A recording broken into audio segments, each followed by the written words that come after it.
Dobrý den, dobré odpoledne, vážené dámy, vážení pánové. Good afternoon, dear ladies and gentlemen, dear colleagues. We are about to continue in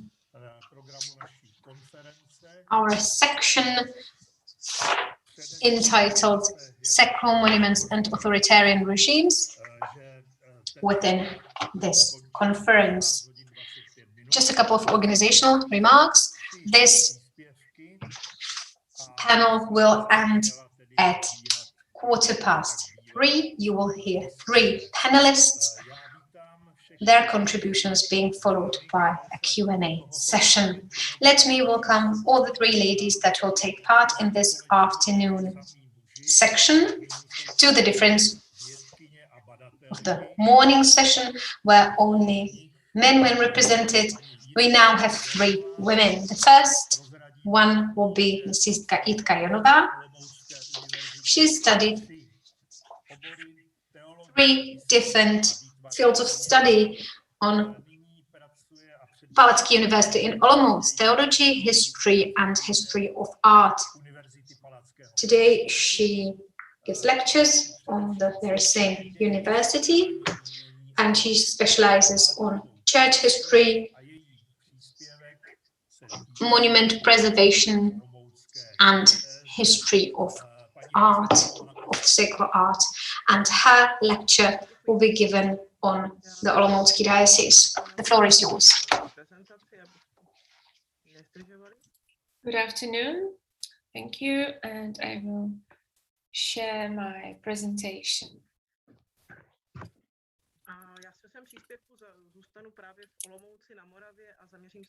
I'm going to speak about Moravia, about Olomouc, and about the ecclesiastical heritage care in the second half of the 20th century.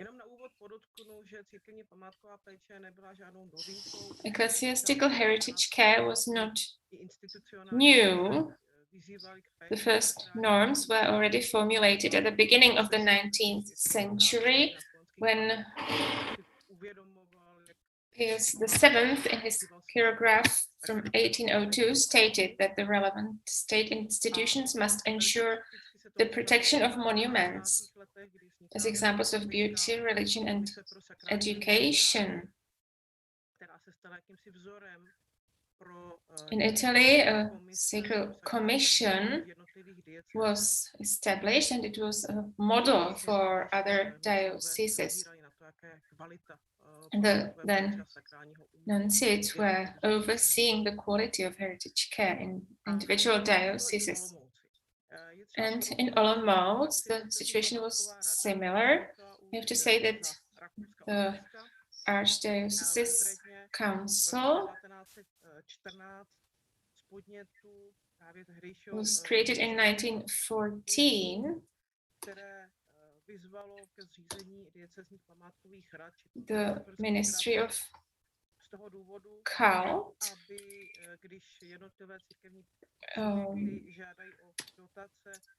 initiated this.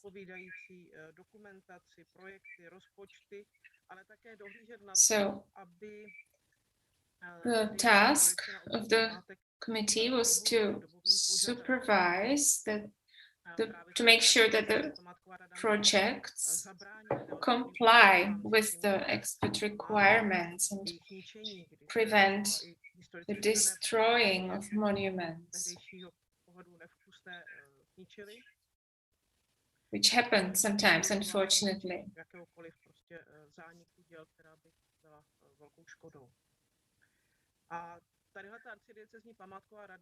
This Archdiocese Heritage Council was an advisory body of the Archbishop. It was supposed to oversee also new sacral buildings, and it also planned to open or to establish the Archdiocese's museum. Josef Kachník or the Bishop Stanislav Zela were its eminent members. Also Petr Křivák, whom we can see in the picture. Křivák was a connoisseur of the arts, and there was also Leopold Hvostek. Both of them were very important even after 1950. After 1949, the freedoms of the church were limited, and it became much more difficult for the church to manage the heritage. The council, the Heritage Council, ceased to function. We cannot find any trace of it anymore. And as the property managements were limited due to financial reasons, mainly, it was very hard for the church to organize heritage care, heritage management, to save what was possible. Then there were plans of repairs of church buildings. The parish authorities were to announce, to report their plans, and mostly this was carried out with self-help. The repairs concerned the most urgent matters like roofs, for example. And what was emphasized was that only the urgent repairs were to be carried out. Many parishes lacked funding. They could not manage their property, and they lacked funding. That's why the self-help fund was established to help the parishes that were lacking in funding, so they could be helped by other parishes. Most often, and in this picture, it's the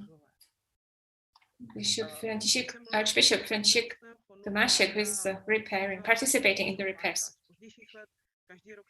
This is documentation from later years.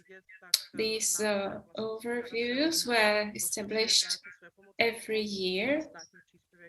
You can see that the state contribution is 0. So the expenses were paid by the parish, and if they didn't have the funding, the monument was not repaired. After the first Monument Act, the state heritage authorities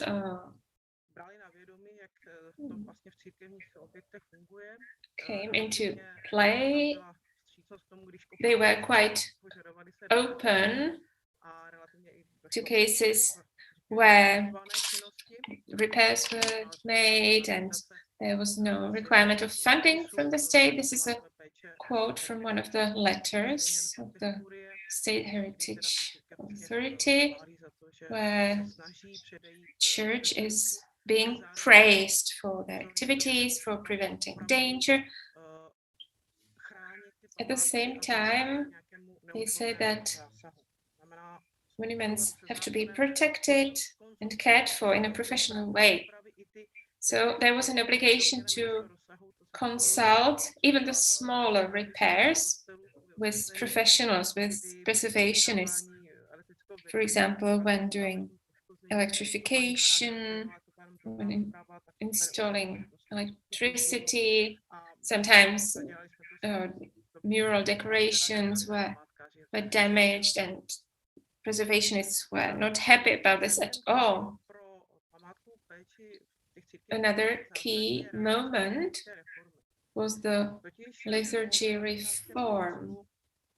After the Second Vatican Council, altars were facing the people, and suddenly the sacral space had to be adapted.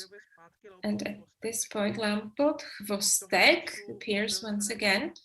And at that time, he was the member of the Diocese Liturgy Commission, together with Josef Konvička, and he was to be consulted about any repairs so that they be compliant with liturgy requirements and the state heritage care. However, very often the new altars were not functional, they were not suitable. So ordinaries said that if they come to a parish and the local altar is not approved by the ordinary, it would have to be dealt with, and such an altar should not even be used. The second dimension was a change in the liturgy robes. Baroque robes were not used anymore, and the heritage authorities viewed this practice as very negative. They were being destroyed, burned, and the state authorities warned about these destructions and lack of protection of the movable monuments. So if any property is handled, this should be done with consulting the ordinarium. The renewal of monuments, even if it was done by self-help, was very demanding. If a priest wanted to renew the church, there was the funding issue, and they had to talk to the capital consistory. They had to have the approval of the church secretary. Plus, if the monument was protected,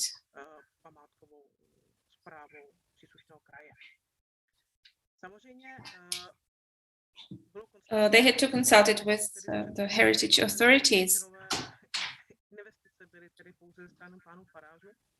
However, it's the parishes who had to find the funding, and it was very normal that everything was up to the parish, up to the parishioners.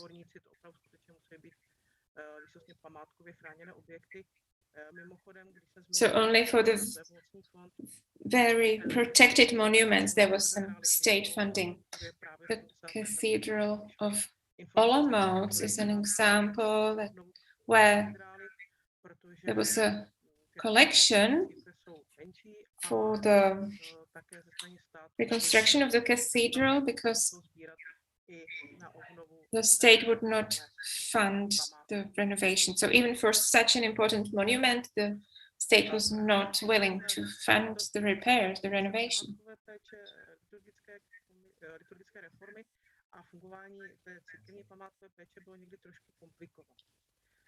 Sometimes the situation was complicated. When the spiritual administrator wanted to carry out renewal or renovation, they had to face the problem of funding, and they had to find someone to carry out the works because they could not just hire anyone.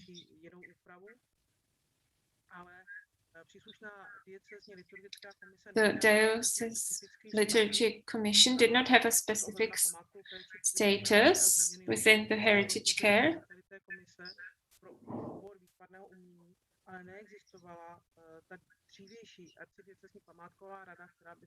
The Archdiocese's council that existed before was not there anymore to look after the protection of the sacral monuments and the building of new ones. It's true that building of new churches was not really the topic of the day. Not many were built. However, the biggest issue was the heritage reform and the liturgy reform in relation to protected churches. At the beginning, temporary repairs were tolerated,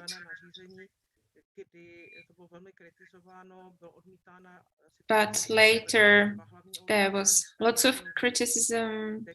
There was one old altar and one new altar. And ordinaries were saying very strictly that this is not possible, this is not in compliance with preservation standards, and it's not compliant with liturgy standards. So this harsh criticism is a reality, or what is being criticized here is a reality. So in many churches you can find the old altar and the new altar, even if this was prohibited, or it was said that this is not possible.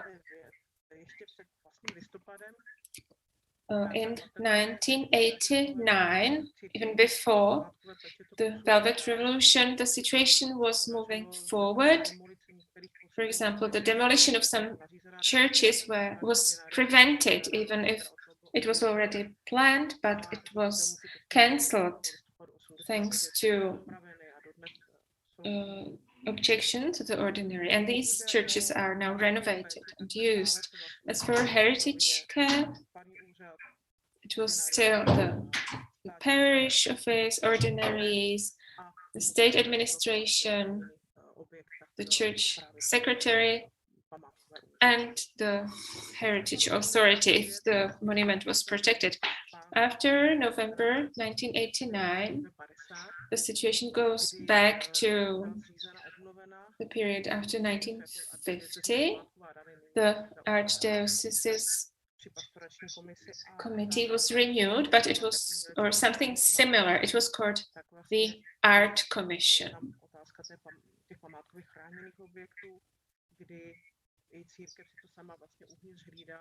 So the church was very careful to prevent any damage. However, this was not always easy, and up to today, these departments are parts of the individual ordinaries. Afterwards, the situation became quite difficult for the church because the monuments were often in a very bad state and they needed many repairs because the previous repairs were mostly temporary. Thank you for your attention. Já děkuji moc krát. Thank you for your insight into this part of heritage preservation and into the diocese. The question will be addressed after the last contribution, and now let me introduce briefly our next speaker, Michaela Ottová, who is an art historian. She works in the Institute for Art of History on the Faculty of Arts of the Czech University, and also in the Institute for the History of Christian Art of the Theological Faculty of Czech University, and she specializes on medieval and early Renaissance art. The title of her lecture today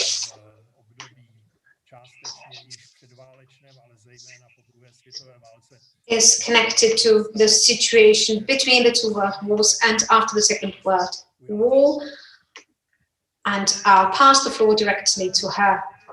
Thank you. Thank you for your introduction. Can you all hear me clear and sound? Yes, yes, clear and sound.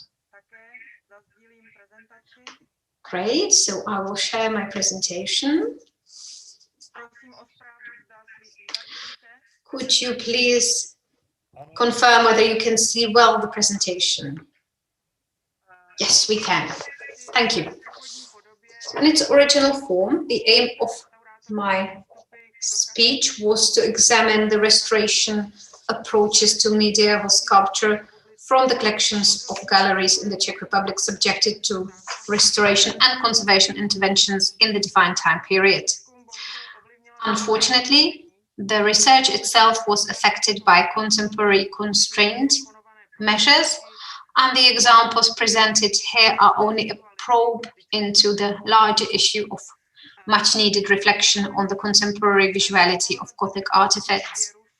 I have chosen the path of selecting sculptures restored in the period before and after the Second World War, in which I observe a certain degree of continuity by applying the principles of the so-called Czech Restoration School.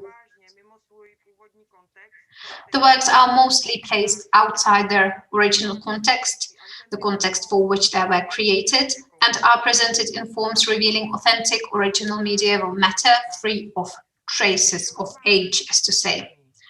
Their state of preservation is thus incomplete, often rather fragmentary. After restoration, they are deprived of secondary accessories.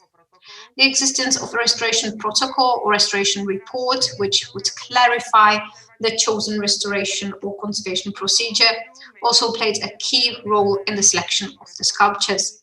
In this respect, I was helped by the newly discovered records of restoration in the archives of the Restoration Department of the National Gallery, previously unrecorded in the literature. I am very much indebted to my colleague Kateřina Mazačová, whom I would like to thank for making them available in these complicated times. The origins and development of the so-called scientific approach to the conservation and restoration of works of art in Czechoslovakia is rightly associated with the period between the world wars, specifically with the 1930s, when the priority in the approach to works of art was the application of the highest possible level of scientific knowledge, both in the field of natural sciences and art history. These two attributes also determined the aesthetic and artistic conception in which the work is currently being presented.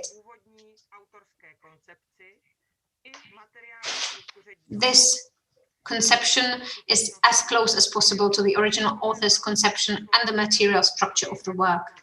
It is a well-known fact that after the Second World War, there was a great development and frequency of restoration interventions, not only in the National Gallery, but also in the new environments of regional museums and gallery institutions, or in monumental buildings. With the new property relations and state ownership of monuments, the method of commissioning restoration work organized by the Union of Czechoslovak Artists through the art service Dílo also changed. The restoration and conservation of works of art followed the principles codified between the two world wars, thanks to the continuity of personnel. Of course, the establishment of the restoration school at the Academy of Fine Arts in Prague played an important role in the application of qualified approaches to restoration, which ensured qualified restoration training and continuity. In the periods between the two world wars, the central environment where the innovative scientific approach to restoration was applied was the picture gallery of the Society of Patriotic Friends of Art, put under state control in 1936, which was a direct predecessor of today's National Gallery in Prague. Here, under the leadership of its then director, Vincent Kramář, in office from 1919 to 1939, and especially thanks to him, not only was the key acquisition activity directed to the state collection of old art developed, but from our point of view, the systematic and methodologically thorough restoration and conservation activity was also closely linked to it. It is here that the beginning of the so-called Czech School of Restoration, then used secondarily and nowadays used to refer to the restoration approaches associated with its main protagonist Bohuslav Slánský and several generations of his followers, pupils and collaborators, is placed. The continuity of his approach can be even traced to the present day. What is important is that Bohuslav Slánský worked in the restoration workshop of the future National Gallery between 1934 and 1946.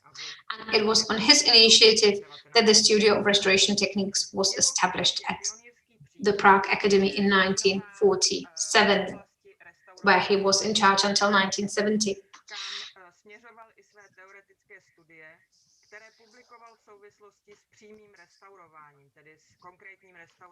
The truly pioneering approach is defined especially in the field of restoration of paintings, where he also directed his theoretical studies published in connection with the direct restoration of specific works.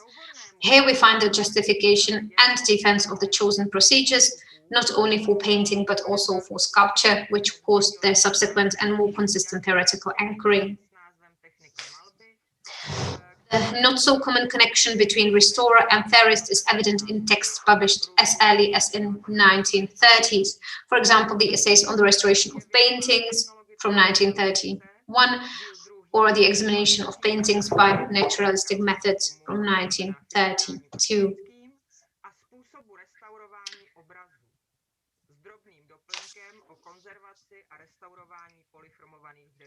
First, also, he is author of the textbook entitled Technique of Painting. Palacký's interest in painting is primary, sculpture is rather peripheral. In the conservation and restoration of polychrome sculptures, the method used on panel paintings can be used, taking into account a different function of the three-dimensional work. There is a difference in the mass of the wood, in the method of dissolving all the painting. The use of retouching, fixing and sealing of the ground and color layers is identical to panel painting. The principles applied were the premises of respect for the historical aesthetic value of the artifact and conservation of the work without violating its originality and original form, combined with the reversibility and permanence of all materials used by the restorer.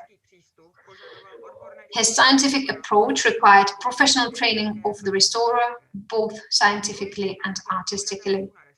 The double emphasis of the requirements for the restorer is still valid today, and it emphasizes the technological investigation of the work and also the creative artistic activity of the restorer with a strong aesthetic consideration, highly sensitive to the character of the work as an artistic whole. The main question, however, being how to define this artistic whole. However, it is impossible to overlook, and it should be emphasized, the important connection with the state of art, historical knowledge, with which its findings are mutually enriched or even subordinated.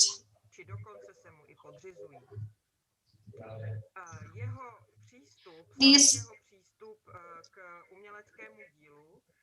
approach towards a piece of art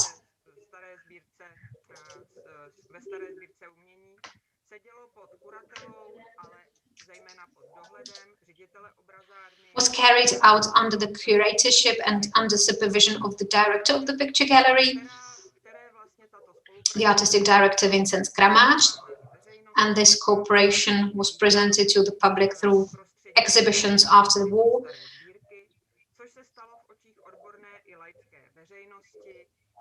which became a respect, and thanks to this, the future National Gallery became a respected institution in the eyes of the professional and lay public. Vincent Kramář's contributions to the form and the development of restoration approaches and procedure are now relatively well known. What should be mentioned is that in the field of restoration, Vincent Kramář published lists of renovated works, and also he commented on restoration theory in several texts published in the 1930s. He directed these texts to the problems of painting restoration, however. He emphasized the scientific approach to restoration as well as an aesthetic concept that differentiates this approach distinctly from traditional conservation methods. According to Kramář, the viewer's perception of a work becomes the better and fuller the better the work is presented in its original integral shape structure, for which Kramář used the term malleable structure or formable structure. He thus downplayed the value of age to the artistic intent manifested in the form of the work. In his view, the experience of old art is not possible as at the time of its creation. On the contrary, in the perception and impression of works of art, he considered it important to wipe away the temporal distance between the art of different epochs. He said, I quote, "Figurative language is common to all art. We penetrate to the essence of a work exclusively through its shape structure," end of quote.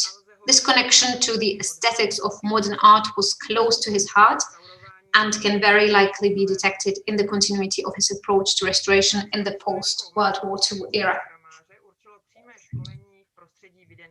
Vincent Kramář's art historical method was determined by his direct training in the milieu of the Viennese School of Art History between 1900 and 1902, where he studied under Franz Wikow and Alois Riga and personally met Max Dvořák, whom he highly valued and was a role model, and who was a role model for him. Here, the literature finds the basic theoretical basis for both Kramář's professional studies and for defining the way of preserving the heritage fund. In his texts, that Kramář aimed at the direct reflection and evaluation of Max Dvořák's research results,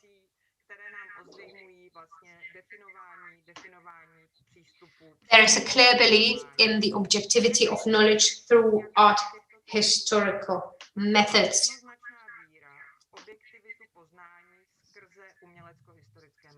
This is something that is very present in his works.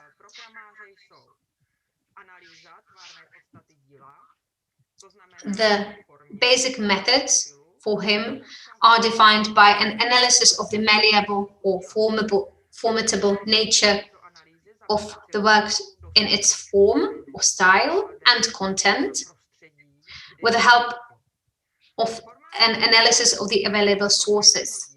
So there is an emphasis on the environment of the piece of art. Formal analysis, the analysis of particular work, leads to its subsequent classification by means of comparison with other successive works into a conception of the uninterrupted development of style in a particular environment. The presumed critical objectivity of art historical judgments is directly related to the restoration procedures that lead to the precise determination of the original malleable mass of an artwork. The main issue to be addressed, according to Kramář, by the historian of art, is the determination of the local and temporal provenance of the work and the actual artistic content. The principle of restoration intervention thus logically had to involve the discovery of the original artistic quality, aesthetic scope, and spiritual significance of the monument, which went hand in hand with the conservation of the original old material structure of the work, as we know from the views of Max Dvořák in, for instance, his work Katechismus der Denkmalpflege from 1916. Kramář's approach to monuments is thus theoretically justified and logical, and we can follow it in the examples of medieval sculpture, which is the main interest of our paper.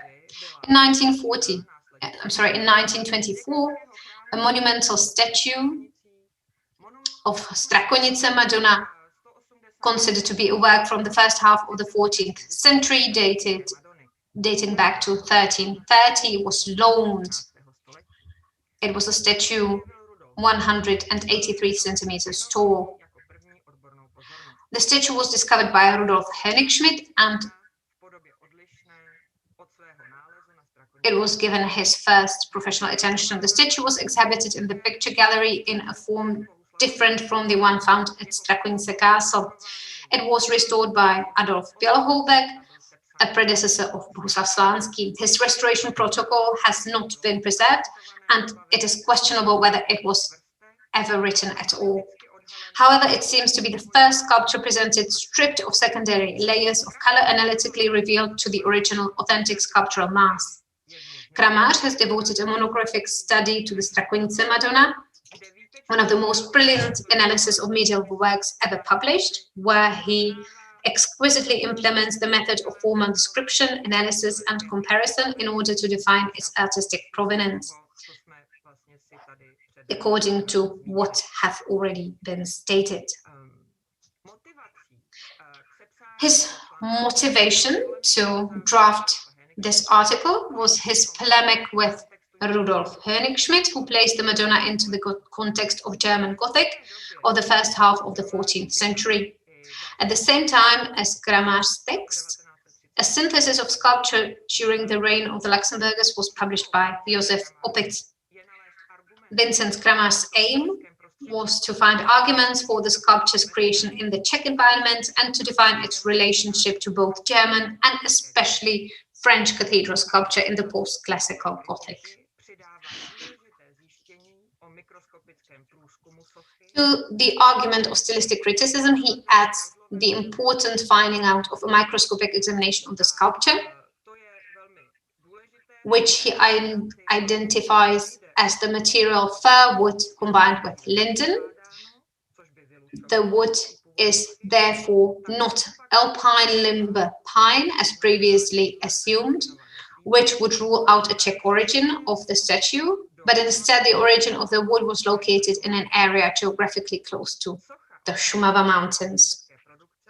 The sculpture alone in Czech production was thus provenienced. Kramář's clear, explicit and complete methodological and argumentative procedure anticipated subsequent formal analyses of medieval works by other art historians, Kutal or Homolka, and it seems that the form of the Madonna statue, stripped of its secondary layers of color, was a pioneering model for the analytical procedures of subsequent restorers.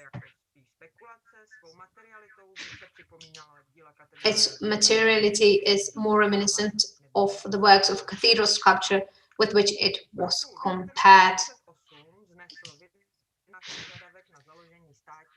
In 1938, Kramář made a request for the establishment of a state restoration workshop, which would include in its remit the conservation authorities, other galleries and museums, and could also work for private individuals if required. The model for the functioning of the restoration workshop was the laboratory and workshop in Louvre Museum in Paris. It was to educate the restoration youth for this activity, which logically led Vincent Kramář to call for the establishment of a special restoration school. This requirement was realized by Bohuslav Slánský only after the Second World War.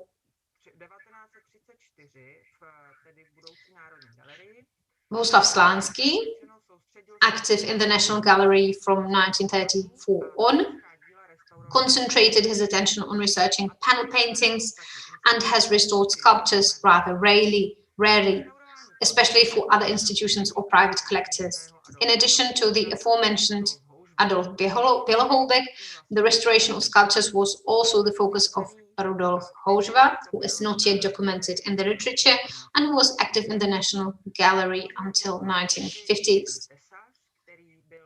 Beside Rudolf Hožva, it was also Jiří Tesař,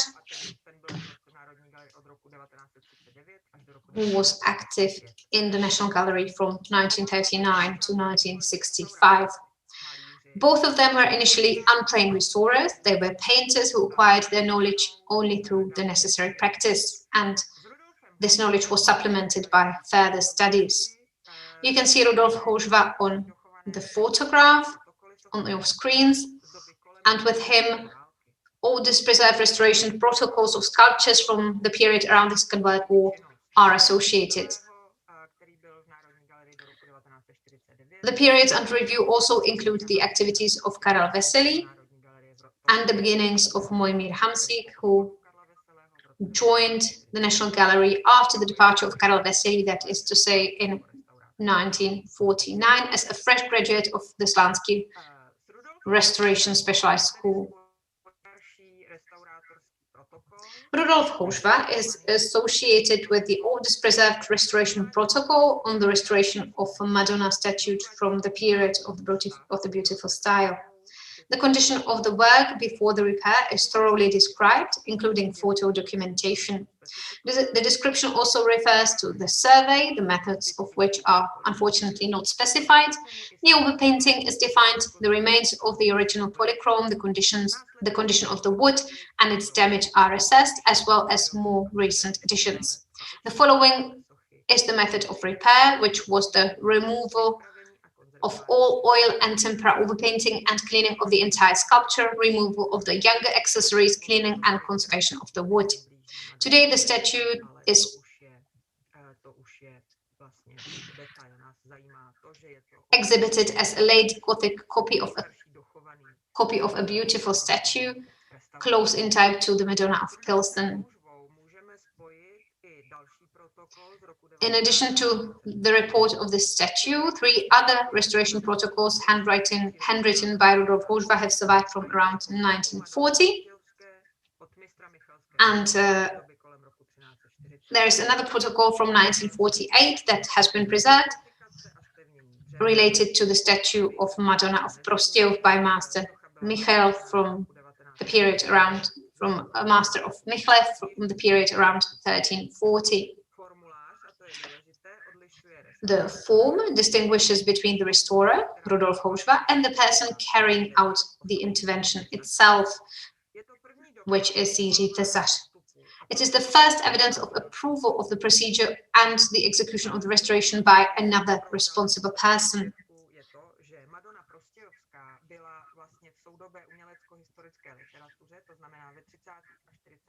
In the 30s and 40s, the Prostějov Madonna was published and professionally written about several times, together with other sculptures from the workshop of the later defined master of Michele, of the Madonna of Michele. It became the subject of a long-lasting dispute about the originality or dependence of the Czech artistic tradition. The thesis of subordination to foreign art from the Austrian milieu, according to the proponent of the distrust of artistic achievements in our geographical space, Hilde Bachmann, is based on the group's inclusion in the Sudeten German tradition with a marked tendency towards qualitative decline.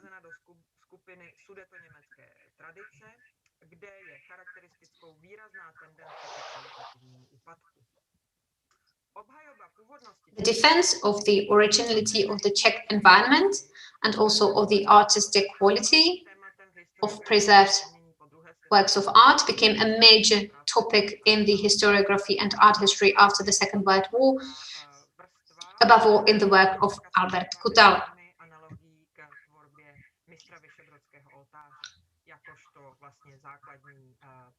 This sculptural layer became, in terms of its artistic form, analogous to the work of the master of the Vyšší Brod altar, whose altar slabs from Vyšší Brod, situated since the war also in the National Gallery collection, were also restored in the period under review. Unfortunately, I was not able to get my hands on a photograph of Jiří Tesař, but what is important to mention is that he was not a professional restorer, and he has acquired his restoration knowledge in the specialized school and the restoration workshop.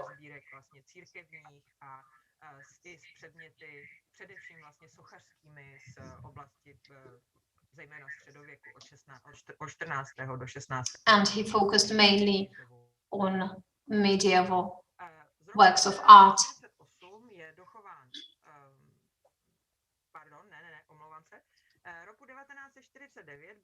In 1949, the Madonna of Michele itself, which gave the sculpture workshop its name was purchased for the National Gallery.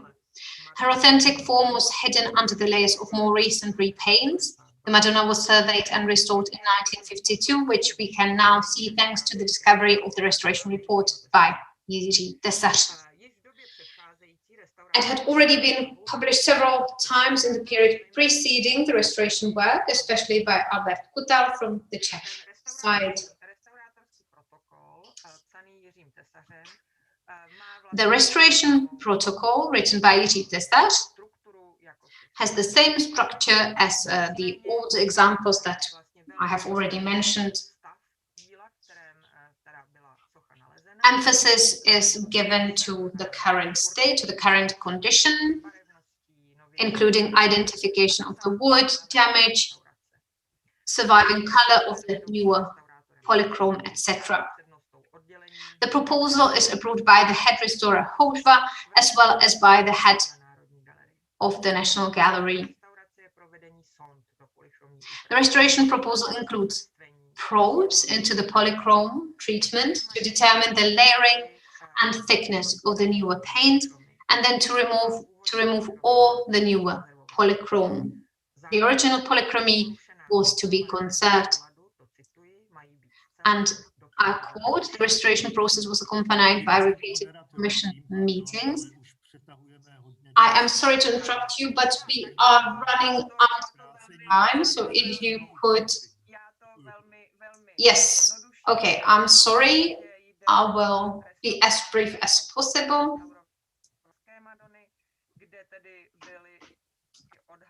So here you can see the process of restoration of the Madonna of Michele.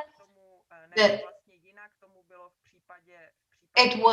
situation was different in the case of crucified Christ, where you can see some shift from the analytical approach into the emphasis on aesthetic value, because also some younger parts of the statue dating back to the 15th century were conservated, so they were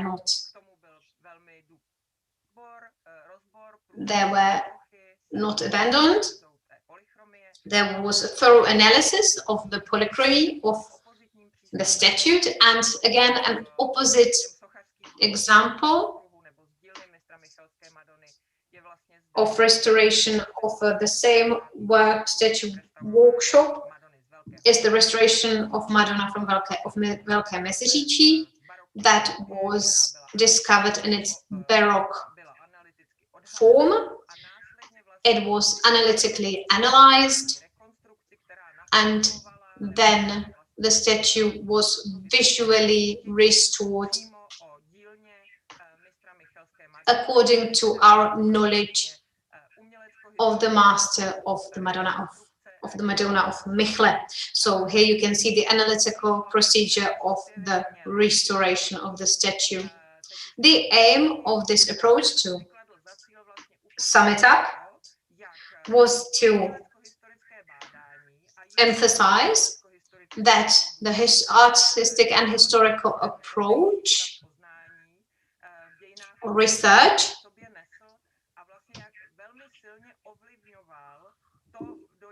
was very influential and had huge impacts on the form into which the pieces, the works of art will be restored. And to conclude, I wanted to show you a report of methodology, the principles of restoration works. These principles date back to 1962. And this report sums up the procedure that I tried to show you on particular works of art. So it gives emphasis to the authentic artistic character of the work of art.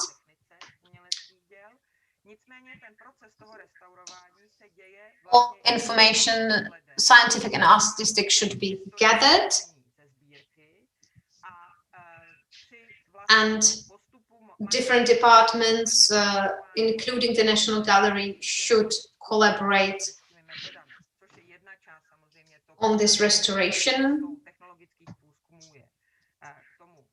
and methods of history of art should be applied. But what is important is that the decision on the artistic character of the restoration should be consulted with an art historian, and that the conservation is a supporting field of the history of art. I think that this is very important for the visualization of Gothic art nowadays. And these procedures that I wanted to explain are very closely connected to the state of the research or in the field of history of art. So the way the Gothic or Gothic statues look like today was defined by the restoration procedures from the 50s and 60s.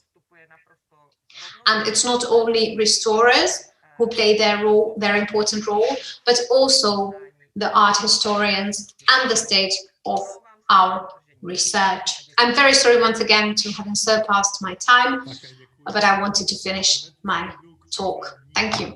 Thank you very much. And I will introduce the last speaker for this section, and I will introduce Dr. Šárka Radostová from the National Heritage Institute.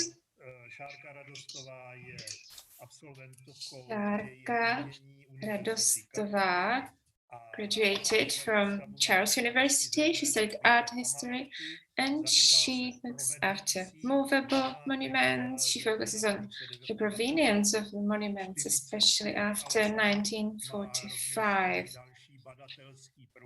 Besides this, she has her own research focused on Renaissance and Gothic period. So I will directly hand over to Šárka Radostová. Thank you for inviting me and introducing me. Let me try to share my presentation.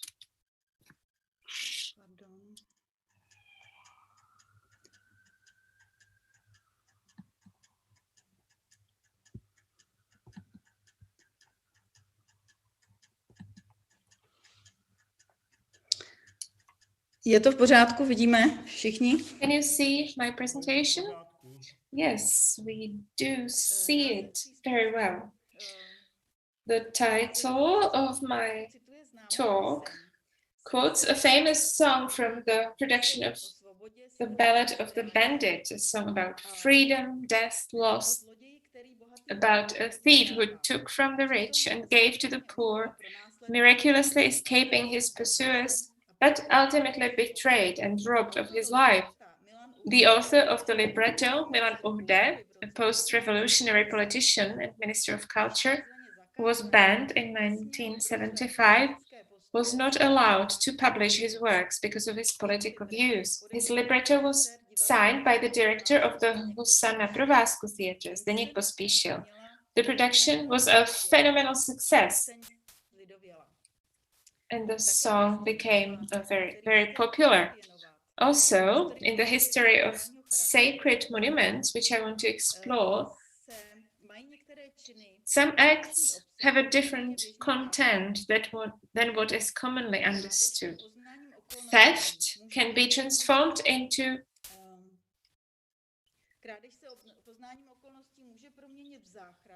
rescue through knowledge of the circumstances, and the necessary damage to the work can contribute to the preservation of the monument. The stolen work can be purchased at a fancy auction. The most important role in these stories is played by the people who stood on the side of the rescuers of values. To introduce the issue of the destruction of sacred spaces, I have chosen 6 stories of solitary monuments and sacral interiors, to which my provenance research has led me. They reveal well that the specifics of the care of movable cultural monuments under totalitarianism must be taken into account. For these are works that have been removed from the original collection and whose connection to the original sacred interior has been lost. The common denominator of these cases was the removal of equipment from sacred interiors in 1950 to 57. In the second part of the post-1989 section, I will present 3 monuments that were returned from abroad where they had been illegally exported. Both groups of works demonstrate the transformation of the state's approach to the care of sacred monuments. We will be on the soil of the Catholic or Roman Catholic Church, whose worship spaces were distinguished by their furnishings. The Catholic Church was still the natural spiritual center of every larger village and town during the First Republic. Despite the progressive secularization of society, baptisms and funerals and other ceremonies held in the church were among the most basic events and naturally attracted people with a more lukewarm attitude to faith. Even an abandoned church did not cease to bear witness to recent life. The sacred furnishings, altars, paintings, statues, baptismal fonts, monstrances, candlesticks, the so-called movable monuments, represented a diverse collection of artistic and cultural and historical relics of works, and these artifacts formed a valuable record of the history, development, and spiritual prosperity of the community. From a heritage conservation perspective, such collections are most valuable in the very place with which they have long been associated. Some of the interiors have been preserved in their entirety, but most of them have been damaged by a long period of insufficient care. Totalitarian power relegated religion to the realm of the undesirable, though officially tolerated. The state's attention to religious monuments was hostilely motivated. Church monuments under communism were at best left unnoticed, and the gradually decaying stock shared the fate of the building in which it was located. This was regardless of whether the buildings were listed as cultural monuments or not. Monuments and their parts. Their status as a cultural monument did not affect their care. The totalitarian laws, adopted immediately after the February Revolution, ensured that the state had a direct influence on the funds of sacred monuments. However, they were used to deliberately weaken or even paralyze churches.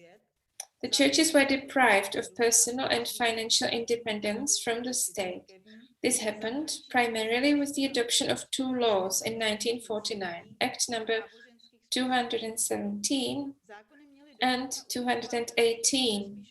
The laws had an impact on the granting or withdrawal of state approval for the activities of clergy and on the financial dependence of the church on the state. After 1949, there was a lack of clergy, which had a negative effect on heritage care.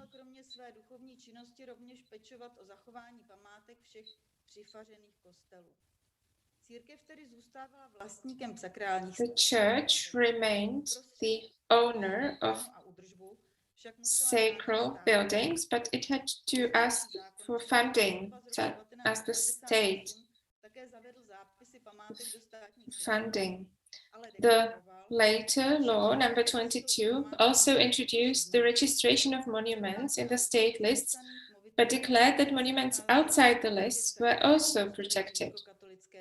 The vast majority of the listed movable monuments were located in the sacred premises of the Roman Catholic Church.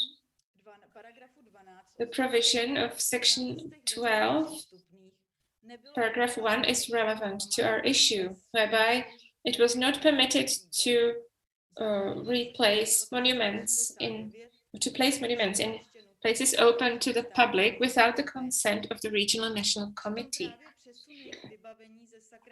Moving equipment from the sacral interiors was a way to protect them. As a rule, the interiors of sacral spaces are historically conditioned by their location, that is, in the place for which they were built.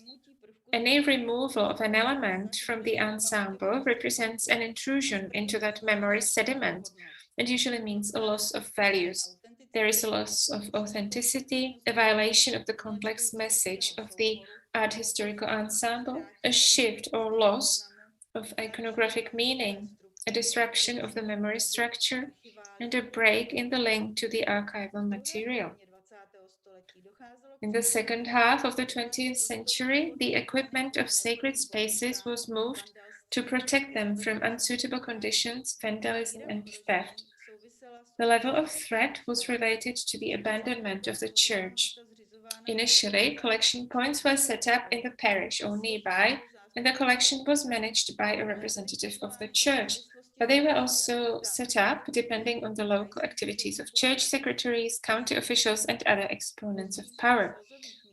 Confiscated property from the state castles and chateaus was also transferred to the mobiliary funds through collections.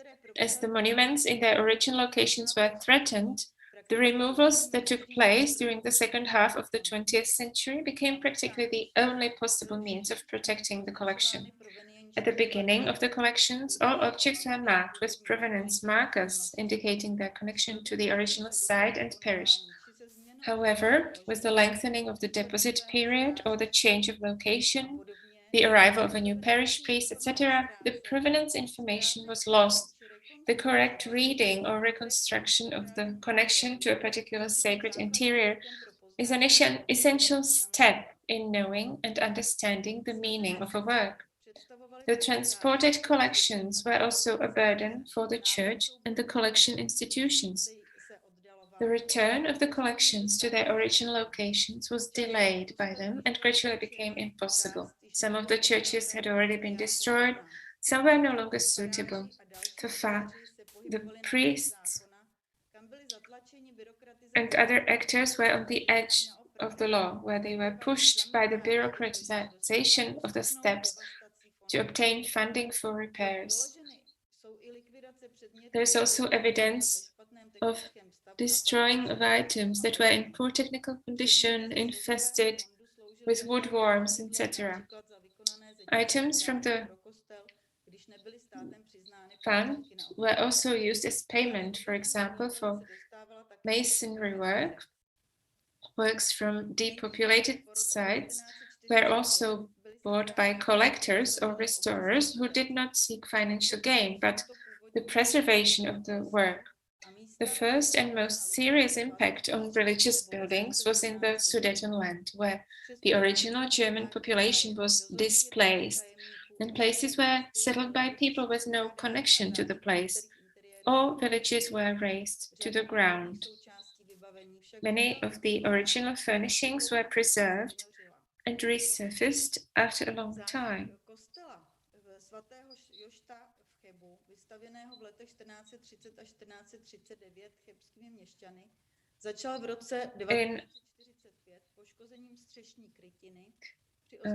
In 2018, the origin of the statue of Saint Sebastian was recognized. The statue comes from the Church of St. Jošt in Cheb, built between 1430 and 1439. The church's demise began in 1945, when the roofing was damaged by shelling of a nearby railway bridge. In May 1964, the building was further damaged by the army, and in 1964, the monument protection was abandoned, and in 1968, the remaining walls were demolished. Historical photographs show that the interior was already partly damaged in 1951, and parts of the interior are said to have been lying in the castle moat, from where they were rescued by the Cheb City Museum. In 1918, the statue of Saint Sebastian was presented as a work without a past from the estate of a South Bohemian antique dealer under the agenda of Act 71. On the basis of historical documentation, it was identified as a remnant of the decoration from the top of the stone altar of the church. The theft of the statuette could not be classified as theft after almost 70 years. We informed the Cheb Museum about the statue, but it was not able to acquire it for its collection. Let's go back to the time after 1950, when churches located in the newly established military territories had to be cleared out. This is the case of the pilgrimage church in Svatobor, a place historically linked to the monastery of Osek and the Černín family. Population was evicted here as well. The artifacts were distributed in different parishes, and the church was listed on the list of protected monuments. Father Vojtěch Sádl managed to place most of the equipment in neighboring parishes. In the mostly high Baroque furnishings of the church, there was a late Gothic statue of the Madonna on the main altar before the church was handed over to the army, which was then transported to the castle in Kladruby. As part of the research on the provenance of the artworks in the collections of the National Museum of Natural History, the carving was linked to other carvings from the Černín property. On the right, we can see an inscription about the provenience in Czech and in German, mentioning the main altar. The statue, here is the original statue of the Middle Age statue, which was removed during the restoration. The church was listed by the Vienna Central Commission. But that's the past. This is the attempt to reconstruct the statue and linking it to other two Madonas from the National Gallery in Prague.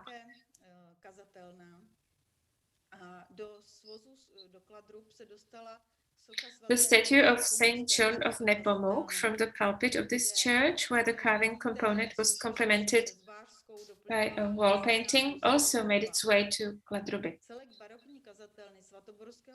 The entirety of the Baroque pulpit of the Saint John of Church had to be dismantled. The origin of the statue of Saint John was forgotten, however, and ignorance of the context also influenced the way the carving was installed in the Nepomucene exhibition.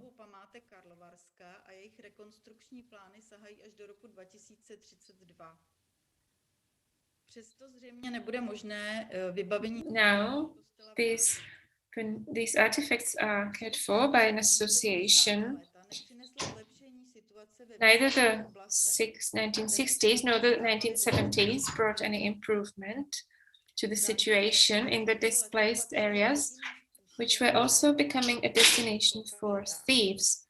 In those years, salvage drives were one of the only ways of protecting monuments in abandoned locations. In this context, we paraphrase the correspondent Hodinář from 1968, who had several parishes in the Děčín region under his jurisdiction in the matter of the Church of St. Barbara in Valkeřice. I quote, to the Bishop's Chapter Consistory, I inform you that I have taken away 11 statues. I did not report anything to the security service. It's no use. I have reported countless church break-ins to them, and to no result. The security service from Valkeřice told me that we should guard the churches ourselves. Sincerely, Father Jan Hodinář. Hodinář transported works within the merged parishes, especially to Verneřice. The complexity of the situation is illustrated by the story of the altarpiece of the apotheosis of Saint Barbara, a fine painting influenced by the work of Petr Brandl, probably created before 1728 by Christopher Wilhelm Dietz and preserved in situ. It was granted the status of a cultural monument in 1967, was stolen the following year as well, and was considered destroyed in 1979, leading to the official cancellation of its registration. In 2011, the painting appeared in a private collection, as was subsequently declared a cultural monument again, at the suggestion of the National Heritage Institute. Following an out-of-court settlement, it was recovered by the parish and placed in the church in Jedlec. Now, after 1989, with the democratization of society and the opening of borders, there was an increase in crime and a wave of thefts in sacred spaces throughout the country. In the Czech Republic, some buildings were affected by theft repeatedly, sometimes up to 8 times. Often these were organized groups of thieves. The reaction of the state was quite strong, and on the basis of Government Decree number 307 of the 28th of August 1991, an integrated system for the protection of movable cultural heritage was established. In the justification, the state of threat to cultural heritage was stated, along with the lack of documentation of individual objects. The government established cooperation between the Ministries of Culture and the Interior in dealing with this issue. Funds were allocated for cooperation between the conservation authorities and the Roman Catholic Church, and sacred interiors were newly documented and videotaped.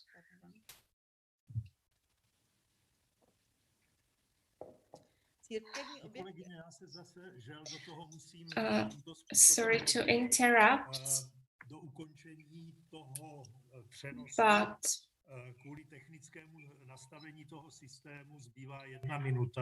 we have 1 minute left for this panel due to the technical setup. So please conclude your presentation, and we have no time for the discussion, so we will send you the questions we received by email. So please conclude the presentation. I do not have time to show you all the examples that I wanted of works that were returned to the country, and we can see that the approach of the communist government, despite all its proclamatory steps, was devastating in the end. And so the thefts of the 1990s are also attributable to the totalitarian regime. The democratic state then returned attention to the protection of religious buildings with its swift response. It was supported in this by experts from the ranks of art historians and conservationists. Let's mention Mojmír Horina and Daniela Vokolková. Thank you for your attention. I thank you for your understanding, and I'm sorry to end this session, but we have to, and I'd like to invite our audience for the last presentation at 16:45. Will be the last presentation by Richard Beagle. So thank you and goodbye.